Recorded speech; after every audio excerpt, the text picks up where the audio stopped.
Vandre police ठाण्याचे जखमी हवालदार विलास शिंदे यांच्या प्रकृतीची मनसे अध्यक्ष राज ठाकरे यांनी विचारपूस केली। लीलावती हॉस्पिटलमध्ये जाऊन त्यांनी शिंदे यांच्या कुटुंबियांची चौकशी केली। 23 ऑगस्ट रोजी खारच्या एसवी रोड इथे शिंदे यांच्यावर बाईक स्वारांनी हल्ला केला होता।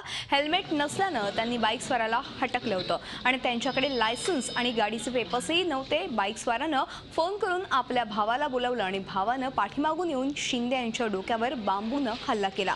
सध्या ते अतिदक्षता विभागात उपचार घेत आहेत आणि मृत्यूशी झुंजही देत आहेत। हा विषय जातो कायदा आणि सुव्यवस्थेचा की राज्यामध्ये कायदा सुव्यवस्था आहे का। कारण ज्या राज्यातले पोलीस सुरक्षित नसतील तिथे जनता कुठून सुरक्षित राहणार आहे। मग पोलिसांना जर समजा असा मार्ग बसणार असेल, जे पोलीस रक्षक आहेत जनतेचे, त्या रक्षकाला जर समजा संरक्षण नसेल आणि ते जर समजा असे हॉस्पिटलमध्ये पडणार असतील अनकॉन्शियस, आता बेशुद्ध अवस्थेत असते, कोणाकडे बघायचं, कोणाकडे लोकांनी गृह खातं जे आहे, पोलीस खातं आहे, या पोलिसांना संरक्षण दिलं गेलं पाहिजे। त्यांच्याकडे काय कोणाचं लक्षच नसतं। झी 24 तास रहा एक पाऊल पुढे।